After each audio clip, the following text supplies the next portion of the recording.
everybody. I'm so happy to be here with you.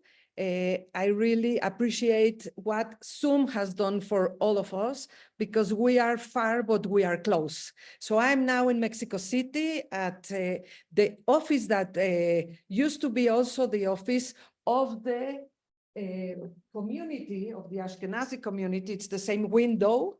Those were the ones who brought together all the problems of the immigrants at this same office long ago. And now, today I was invited by Danny, and thank you so much, to talk to you about this place, what happened to this synagogue that was an abandoned place because the Jews moved to other neighborhoods and this was abandoned. So we recovered it about 14 years ago, and we opened it as a cultural center for the people, everybody. If there is people here from New York, I'm sure you have been to the Eldridge Street Synagogue. And I always say that that is our older sister because it has the same story. It was the first Ashkenazic synagogue in the city. It was inspired in a synagogue of Lithuania. They moved to other neighborhoods. It was kind of abandoned. They recovered it and now it's open as a museum. So we have the same story. And I would like to share my screen because I want, I always love to be in images, to find in images everything that I would like to say because I really love images. I'm just trying to put this like this. Okay, so first of all, I want to tell you who the people that made possible this synagogue were, where did they come from? And with images of the people before they migrated to Mexico at the beginning of the 20th century, and specifically in the 1920s, because in Mexico, we had Jewish immigrants of the Ottoman Empire, of Aleppo and Damascus, Syria first, and Greece, Turkey, and other Balkanic places in the 1900s. They came to Mexico, escaping the ultra-nationalistic movement of the Turks. And then the Ashkenazim came after in the 1920s. And those were the ones who created Nidhei Israel Synagogue. So from Russia, from Lithuania, from Ukraine, from Poland, from Hungary, from Germany, were the people that arrived in Mexico in the 1920s, and they were escaping the pogroms, the anti-Semitism, and the Russian Revolution. So they needed freedom, and they took a ship. Here we can see an announcement of the Yiddish newspaper Der Weg of Mr. Kletzel, who is offering ship tickets and facilities to come to America. Some of them were coming to Mexico. This was the Mexic boat that brought a lot of Spanish refugees to Mexico too. And they arrived, most of them, to Veracruz. That is the kind of Ellis Island in another proportion. Others arrived to other ports, but most of the Jews came to Veracruz. And in Veracruz, they took a train that brought them to the city, to the central city. This is the Zócalo, the main square. 11 streets arrived to this heart of the city. It used to be the transportation center to go all over the city. And if you walk behind this National Palace where the president works, and this president today, he also lives there, you will get to the neighborhood that it's called the La Merced neighborhood, because that's where the market of La Merced used to be. And most of the immigrants established themselves around the streets that were in that neighborhood. And they lived in this kind of living that I don't have an English word for it, but I say it's like a horizontal tenement. It's a central patio. The people live around. There is always like one two or most of it, not most, not more than three stories, and people share a life in this kind of places. And that's where many stories started to be built. And I tell you this because also the Jews started to pray in this kind of rooms, because you know that to pray as Jews, we don't need buildings. We don't have to build places. We need the people and the books. So at the beginning, the immigrants have that. They had the books, and because they brought them from Europe, and they had the people. So they organize the services very easily. And you know, we are a people that are all the time moving. So our rituals cannot be just in one place. So at the beginning, these places were part of life for many things.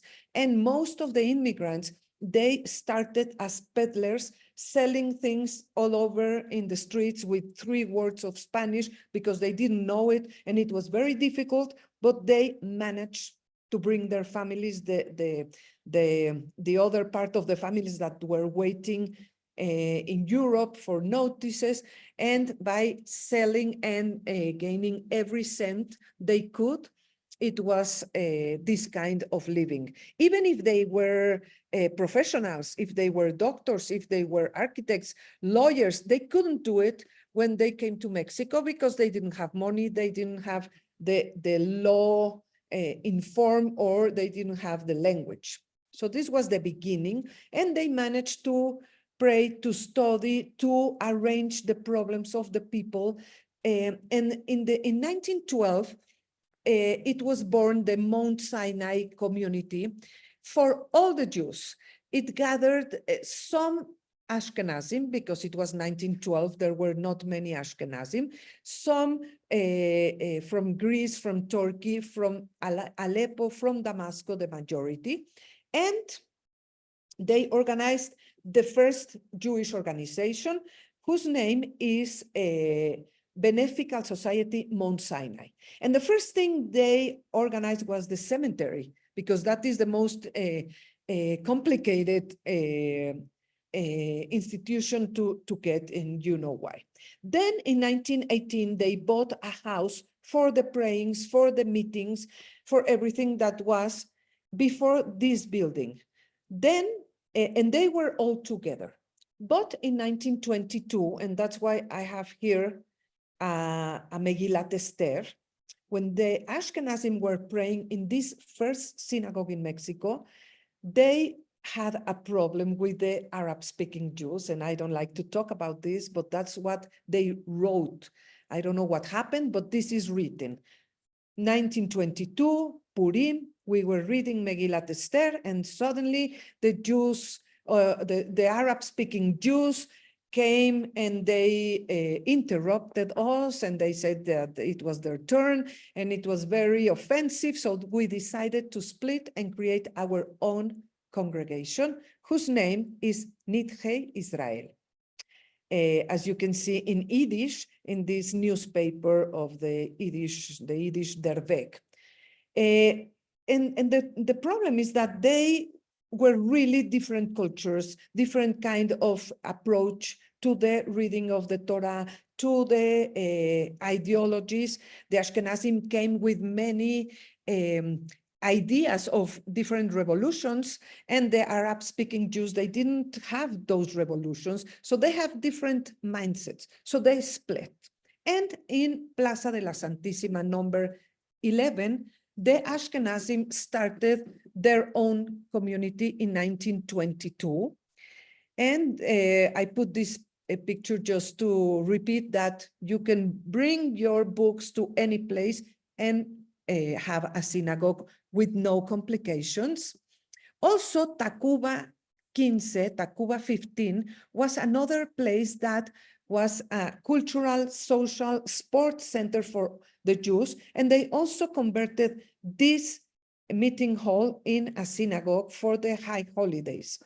Also, they had another praying hall in Cinco de Mayo, number 32, As you can see, no, in 1932, in Cinco de Mayo, number 38, this is an invitation because they are announcing that they are having this new place for all the necessities of the Ashkenazim.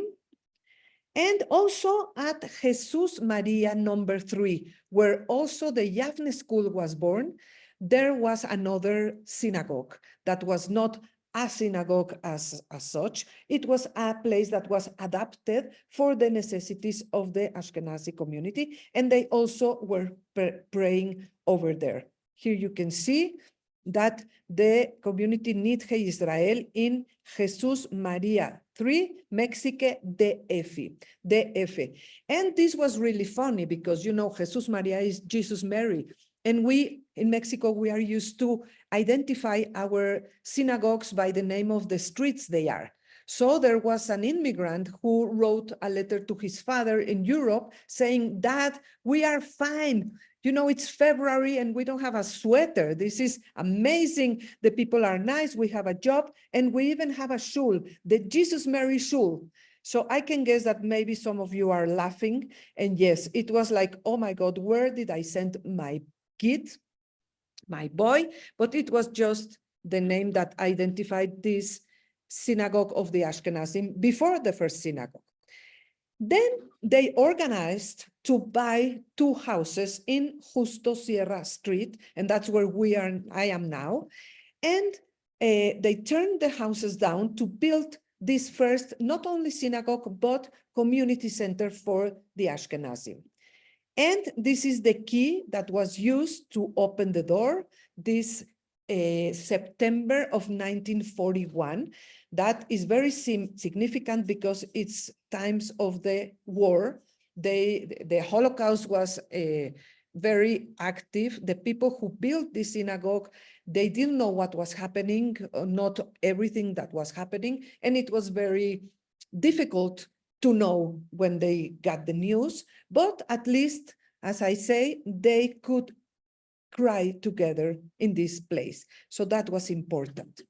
And we can see that it has a very interesting facade, because if you know something about the architecture of the colonial city of Mexico in the 16th, 17th, 18th centuries, it looked like this, with red and gray stones.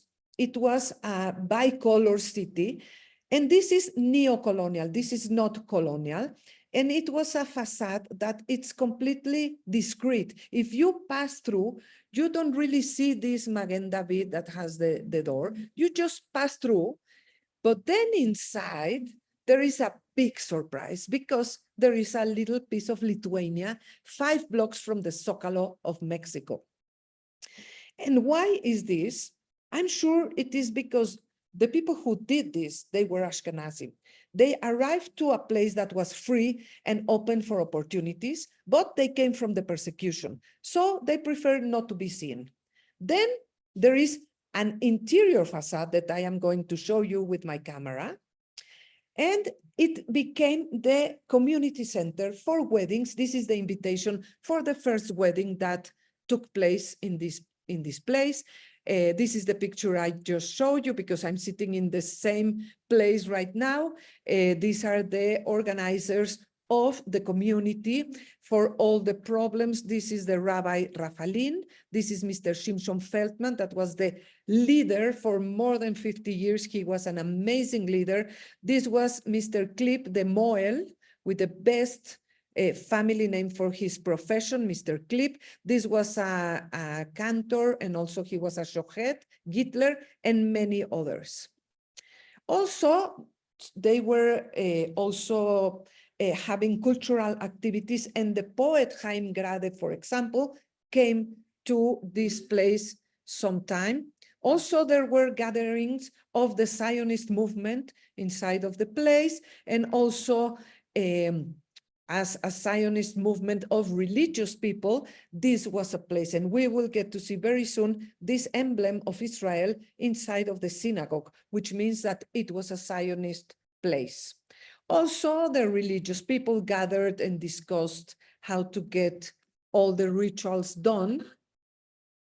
And here we have an very old picture of this place with the Sepharim here and there. It was Simchat Torah. And they also had special Hazanim that were invited to come to sing in the high holidays, like, for example, Richard Tucker, who became very famous in Broadway, and other Hazanim. And what is most remembered are the meals that were made by Schiele and Ethel Schlechter. They were the caterers. This was the cook. He was Morales. He was not Jewish, but he was really the one who put his hands in the meals. But Schiele was so famous as the one who took care of the synagogue and the one who had the catering here, and they always served the same menu with no changes because the people were missing their flavors. They wanted to be able to eat what they were missing, and that was really nice, not only for the stomach, but also for their hearts.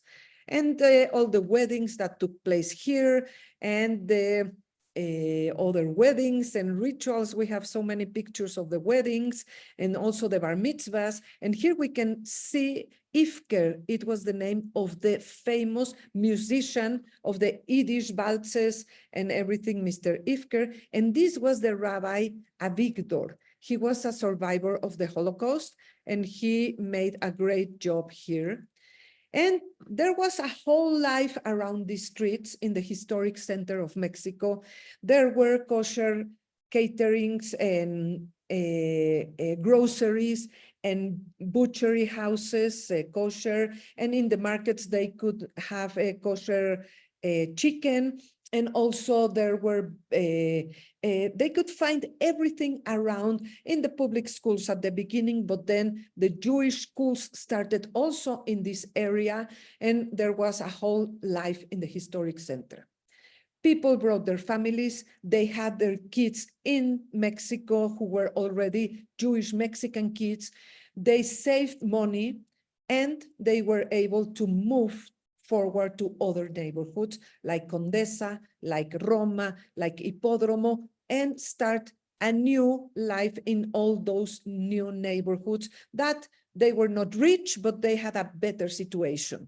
And I'm sure that you are familiar with these stories because this is universal. The Jews are always moving and looking for a better situation. So we have these other synagogues that were born after the Jews moved from this one. And this one, after some years, it was in a very difficult situation because the Keilah, who owns the building, has a lot of problems with many of the members. They don't have enough money, never. And they are not living in this area, so why to put money in a place that it's not being used? So it started to have a lot of dust and micro little animals and humidity, that it's an area of a lot of humidity. So everything started to be bad. There was a Herrera family of Jews who adopted Judaism. They were not born Jews, and they adopted this place and they invited people for prayings, but that lasted some years. It was a great activity, but then it was very complicated because the area is complicated and it was very, very complicated to get here. So it became an abandoned place.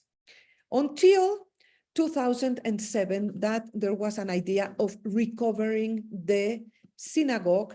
And I was asked my opinion because I started to do Jewish tours at the neighborhood where this synagogue was always the last and the highlight. So I got a key from the community because not always there was somebody to open to me. So they asked me, what do you think? Should we recover it? What for? And I suggested, well, I think we can recycle it, not as a Jewish praying hall because the Jews are not coming, but we can make a cultural center for everybody. So Jews and not Jews, Mexican and not Mexican, can learn, first of all, what is a synagogue, because this is the only one that can be entered freely. There is also the archive in Colonia Roma, and you can visit it, but with an appointment. Here, this is the only one that you don't need an appointment, you just get in. So the money came for the restoration from donators, not from the community. There was a team that started all this restoration. And the idea was to get the light of the place again. And my idea was to fill it with light, with activity, with people, everything from the Jewish culture in all its diversity, but for everybody. And we have been doing 14 years of so many activities. One of those was made by Danny here, who showed his great job, his great work of the chuetas, and many activities that were shown maybe in the hall downstairs, and most of them upstairs that we are about to go. But I'm just showing you a little bit of what the restoration was about before we leave the office, go to see the place and come back to the office. And I will be glad, I don't know if the people will be able to ask something, but here we can see a beautiful water painting of the facade that you can see outside. And here I am going to change to my phone so we can go out and see the place. So let me. Thank you so much, Monica. And yes, hello to everybody. This is Donnie Radstein, living in Mallorca, but actually in New Jersey at the moment. So Monica is just transferring over to her phone, where she's going to be taking us on a beautiful journey. Let me just find her here. And so she's going to be showing us the interior of the synagogue where she is right now. So let me just find you, Monica, and we will get you on here in a second.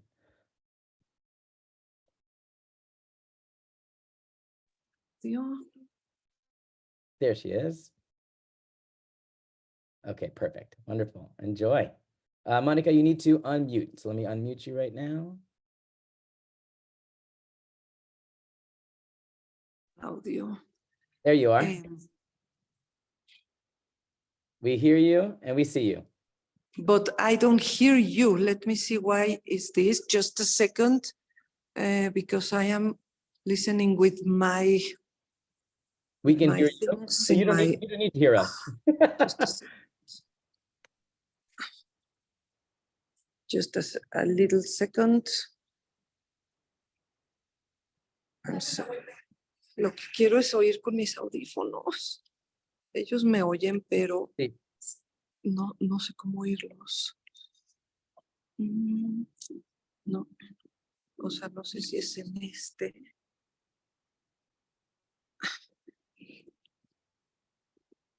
Don't worry about it, Monica. Do you hear me and see me? Yes. Okay, I don't hear you, so I will speak. Don't worry. And I hope nothing will. All good. Will be bad. Thank you. Now you can see the patio, right? Yes. Okay, perfect. So this is the interior facade that you can see that has nothing to do with the exterior one. You didn't see the exterior in life, but you saw the painting. And here you can see that we have two buildings. The building where I was sitting that used to have a kosher restaurant. And now we use it for some exhibitions, for some cultural things. Then here, it's where the meals took place for the weddings, and where Danny was showing his work of the chuetas some years ago. But what really is amazing of this place, it's upstairs. So I'm going up the stairs, and I really hope you don't need to tell me anything because I don't hear you. I hope everything will be fine. These are some drawings in that an immigrant donated to the place of his shtetl. And look how beautiful the floor is and how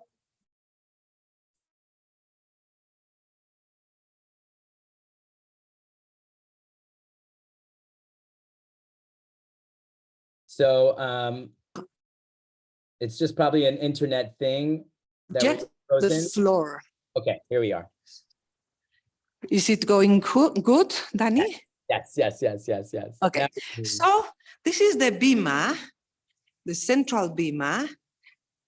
It's all made of wood, but it has really nice work of glass.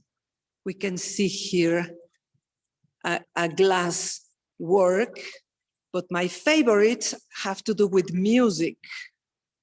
You know, the Jewish people are so much in music all the time. So this is Alelu Betofu Bemachol. It's part of a psalm that has to do with the entrance of the land of Israel, but the instruments are mixed from Europe and from the Bible, from different stages. This one is also Alelu Beminim Ve'ogef. So this is the bima that it's so beautiful, but it was not the original one. And how do I know it was not the original one? Because we have this picture. This picture shows us a wedding where you can see this white corridor over there. And now we only have this little piece. So it was different. In these times, the people used to go up to the Aron HaKodesh from the sides. And now you have to get up from the center. So this was changed after 1948, because you can see this, that I showed you also the picture. And it was the same job of the Aron HaKodesh and the bima. Now let me show you the beautiful Aron HaKodesh. And I left downstairs my picture of the one in Lithuania that inspired this one. This is a copy of a synagogue in Šiauliai in Lithuania that the main donator, he said, I want you to copy the synagogue I came from, and I will pay for it. But in the one of Lithuania, and I will show you the picture when I get down to the office, in this part, there is only windows. Here we only have a top window that is not a window. And then we have a menorah that it's, I don't know who designed it, but I can tell you it was made by Mexican artisans. You can tell. And it even has something that looks like corn. I don't know if you can see it. It's a beautiful Mexicanization of something that was copied from Lithuania. And also I want to tell you, in Lithuania, that synagogue is gone. So it's interesting how we do have a piece of that in Mexico. And I'm showing you the amud. It's a furniture that was used to put the book. Also, I want to show you other details. I love another one that I think has to do with Mexico too, but I'm not sure. And it's that mural of the Gan Eden. I hope you can see it. It's very naive. It's not the great piece of art, but it's the Gan Eden. And it does show you Adam or Eve because of the second commandment, but it shows you the animals and the plants, and it seems to me very tropical, like Veracruz. I don't know, but I like to think about it. And I also like to think that they did this because they felt they were in heaven when they found freedom in Mexico. And look at the beautiful ceiling. I will show it to you very soon. And the women's section was upstairs, and everything it's painted. And this is also something that it's very similar to the Eldridge Street Synagogue in New York, because you think it's marble, but it's painted. It's a trompe-l'œil, I don't know French, but it's like that. It's like a trick to the eye. So let me go a little bit farther to see the ceiling from the beginning to the end, because it's a beautiful thing to see. It's all hand painted by Mr. Mishkin and others, and the colors are so beautiful, are like colors of the earth. I don't know how to say it. What else should I show you here? I don't know, the benches. These benches should be facing to the front, but they are not facing the front because after the restoration, when there was the first wedding, the bride asked to be to the center. So because we don't have services anymore, but we have concerts and book presentations, we just kept them like this, but it's not the way they should be, I have to tell you. And I also want to show you the beautiful chandelier that used to be so damaged before the restoration, but now it's very beautifully arranged. I have some pictures from just down, and it's very beautiful.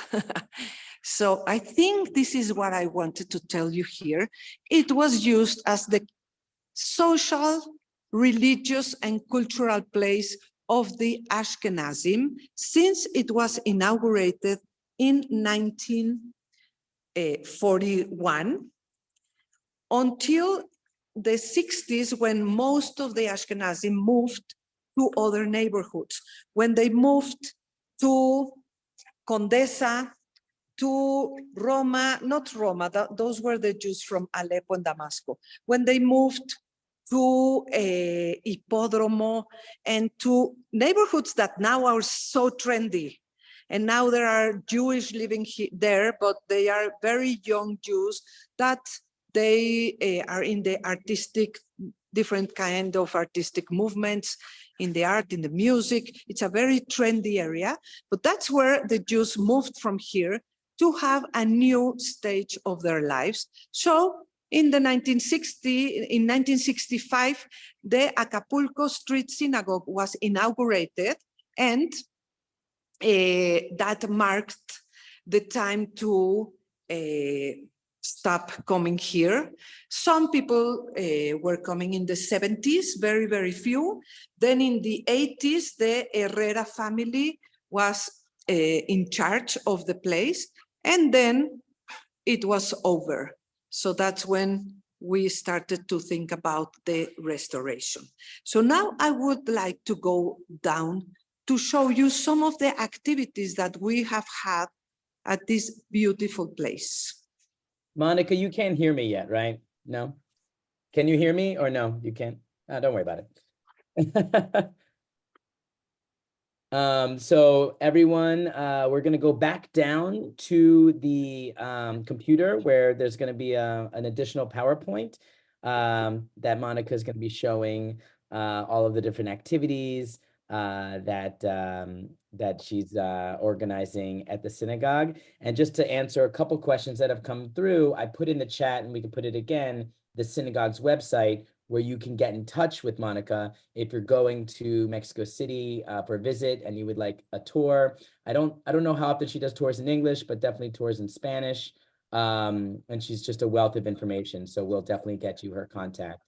And while we're waiting for her to connect again, I'm also excited to share news that we're doing another documentary film. We did one about Mallorca, and now we're doing another one all over Latin America. And we already went and visited Monica in Mexico City and filmed with her. So we'll show that trailer at the end of this session as well, and provide a link for people to learn more information and help support us and help get that project off the ground.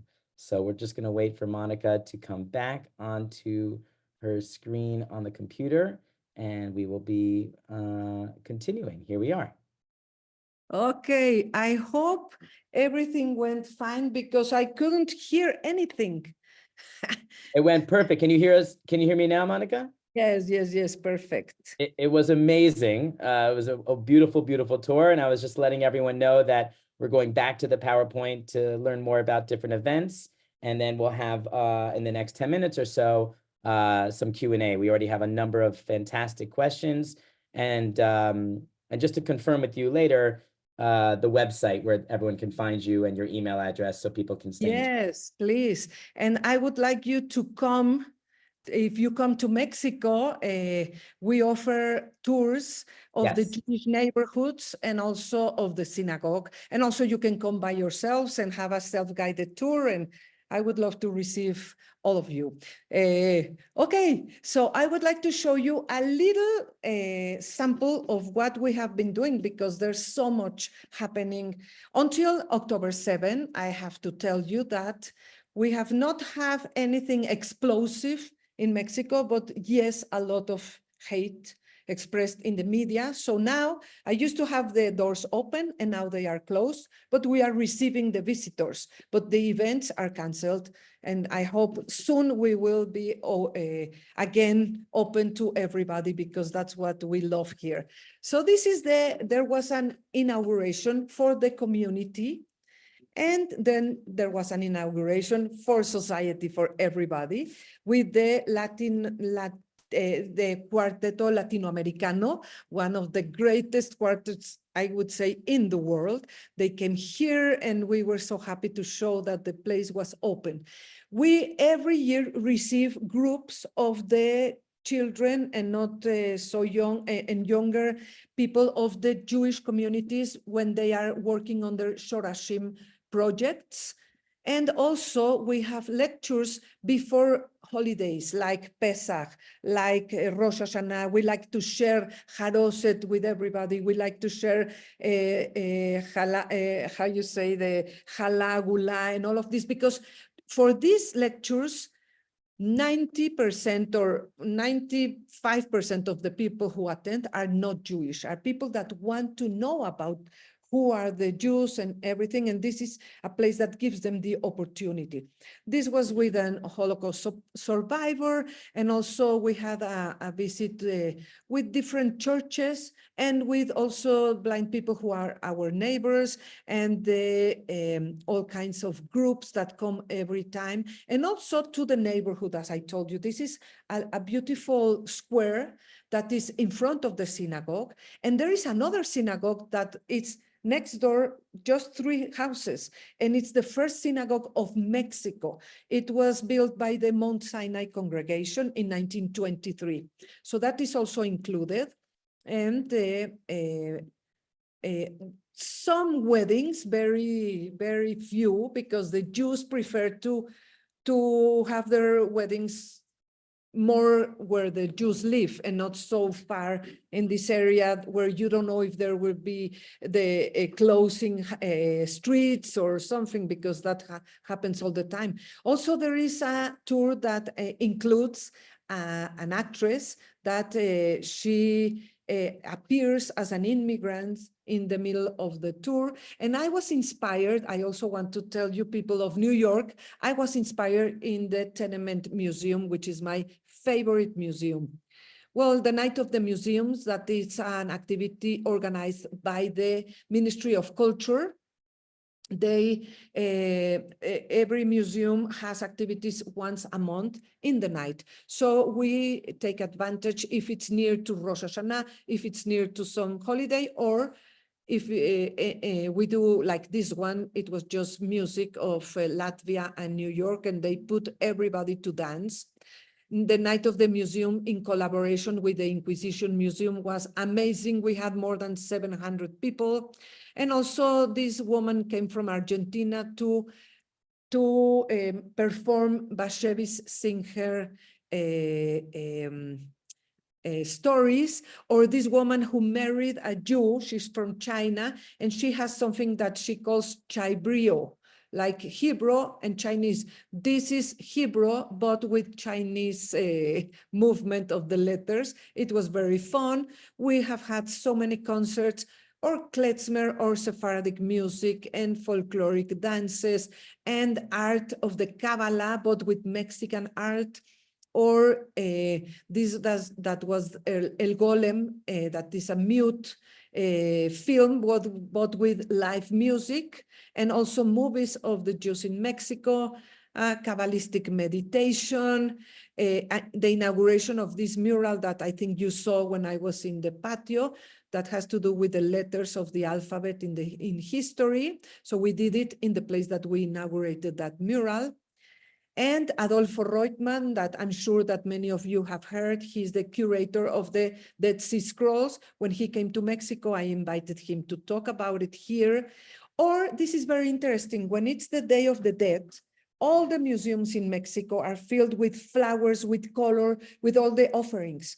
So we always invite people to learn about the dead in Judaism. So in this occasion, I invited Sami, who is the chief of the Hebra Kadisha, and I asked him to bring the clothes he used to bury the people in the cemetery, to learn how they do it. So it was really interesting.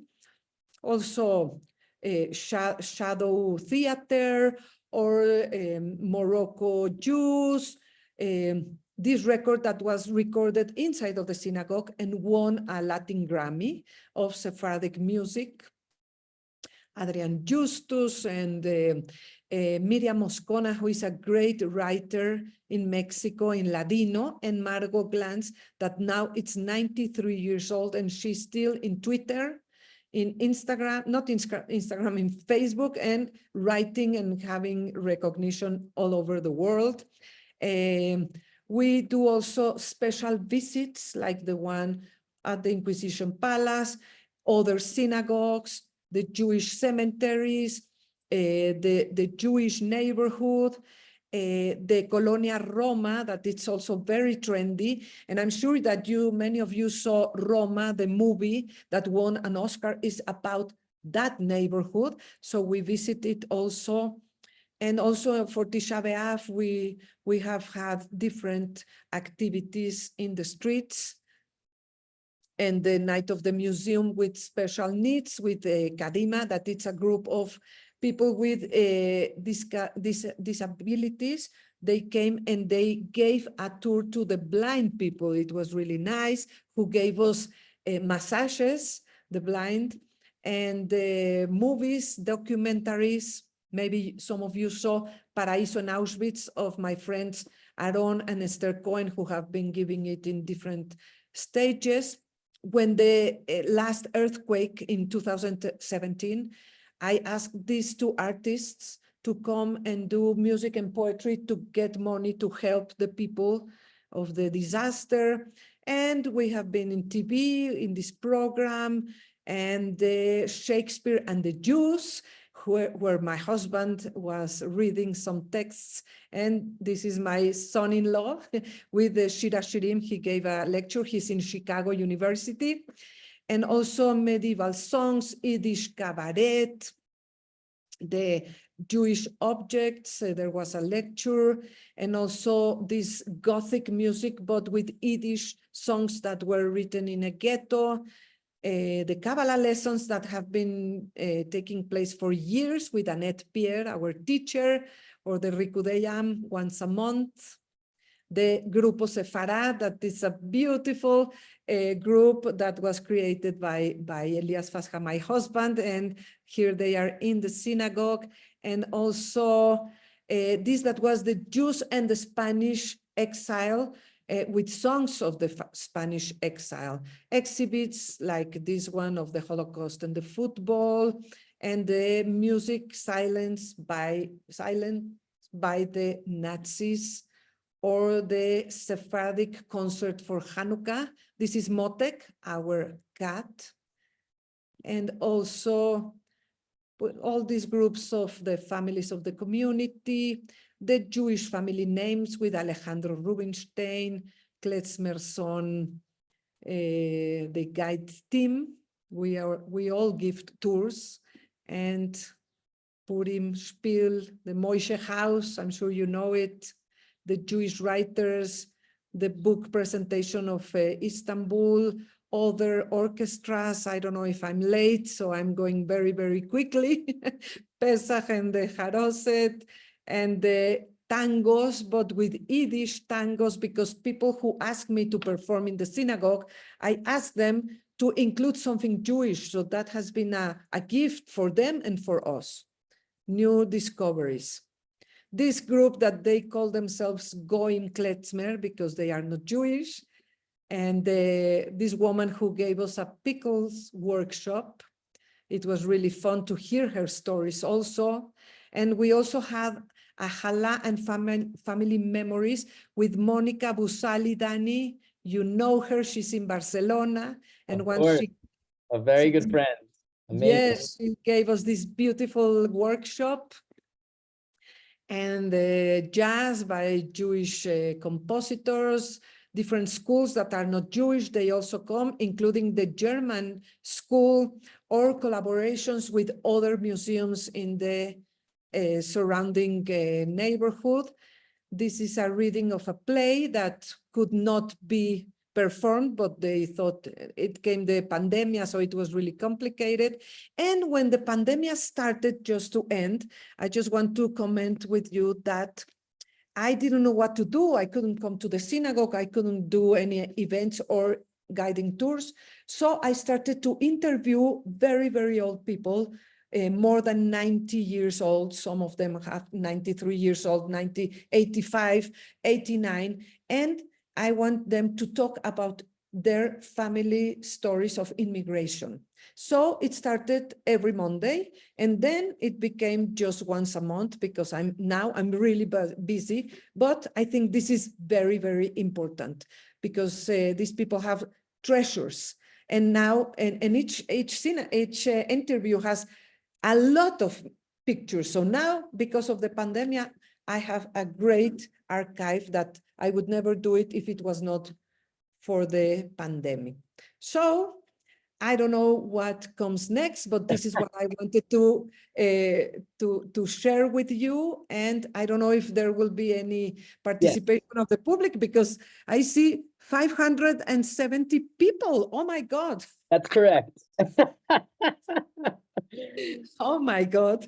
You are speaking to a huge, massive group of people that we could not all fit in the synagogue. So this is great that you have this last slide up, Monica, because I'm understanding that this is the best email for people to get in touch with you.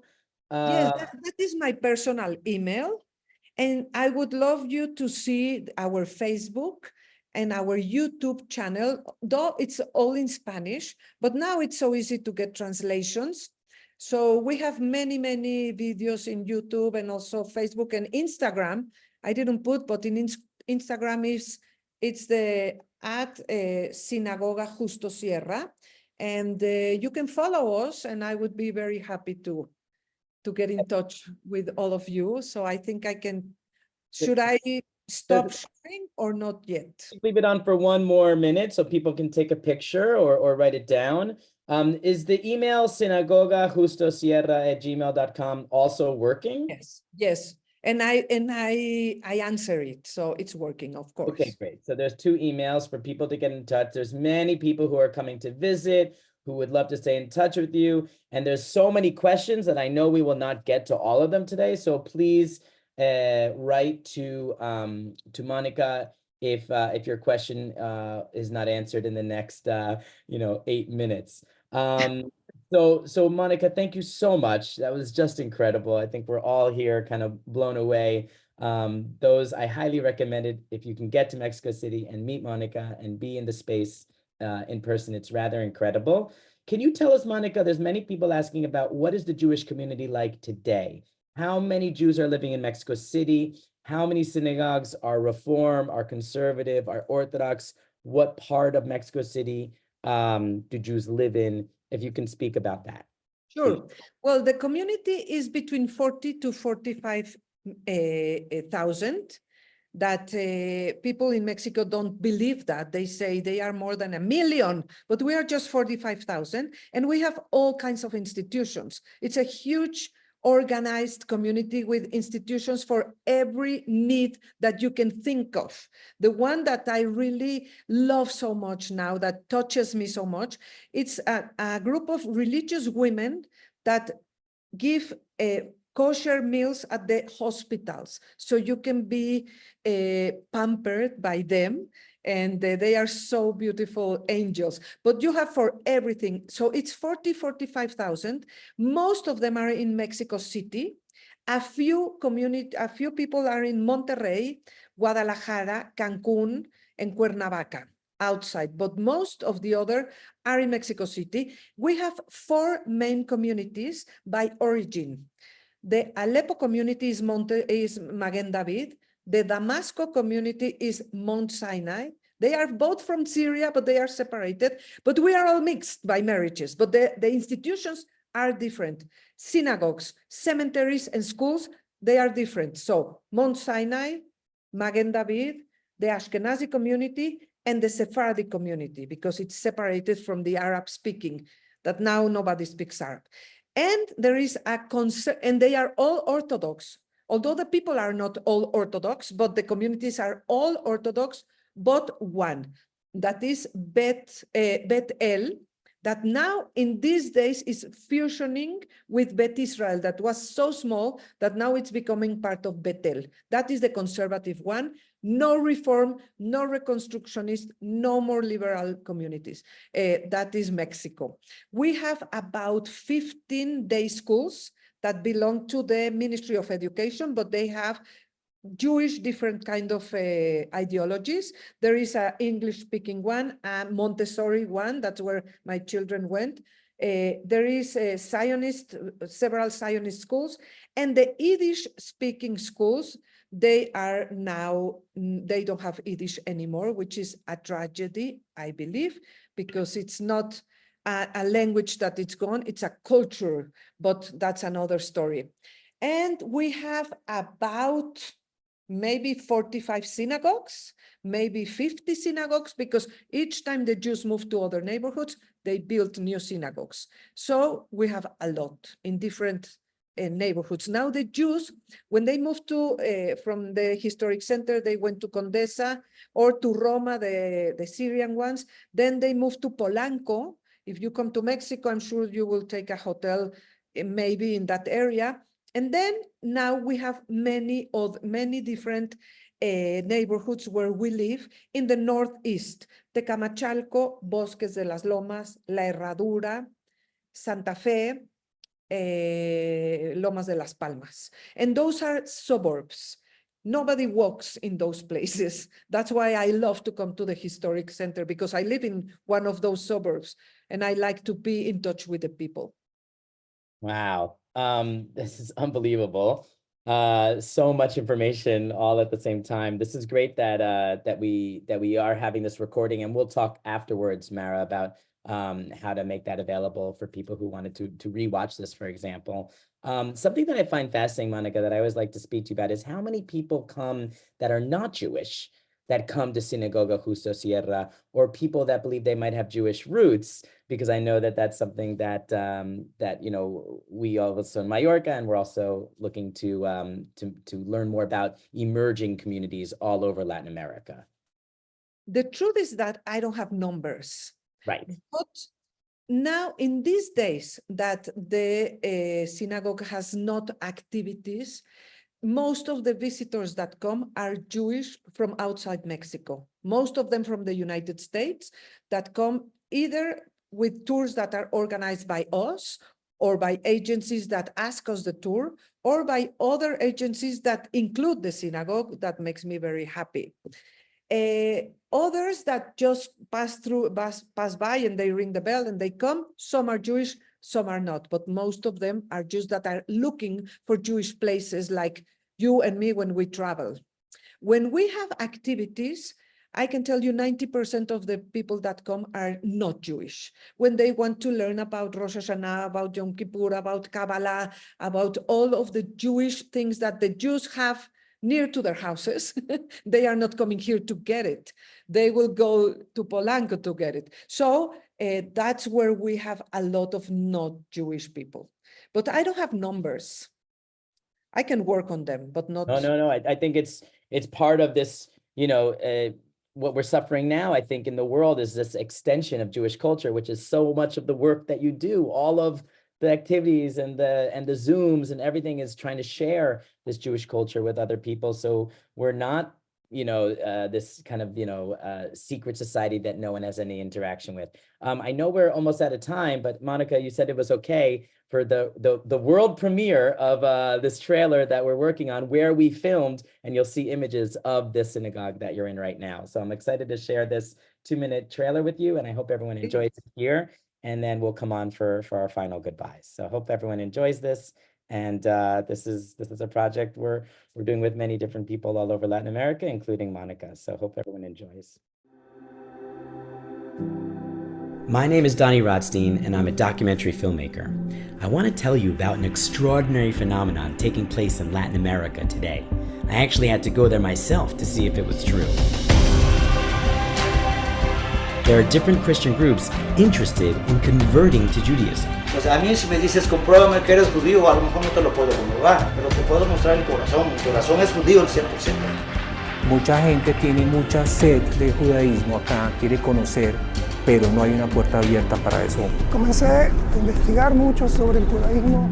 Fui a la comunidad judía y me dijeron que ellos no podían ayudarme.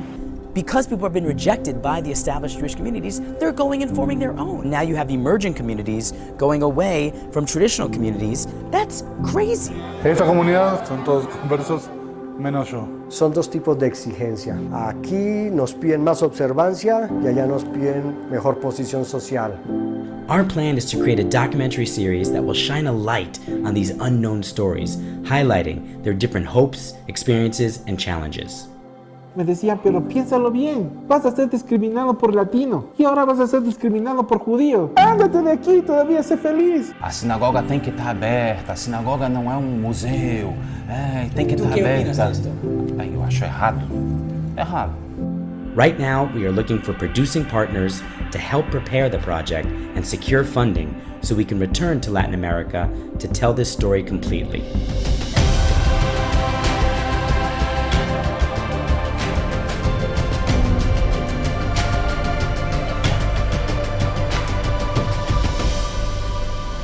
Una de las cosas que tenemos que luchar es para sacar la palabra emergente de las comunidades. Ya emergió.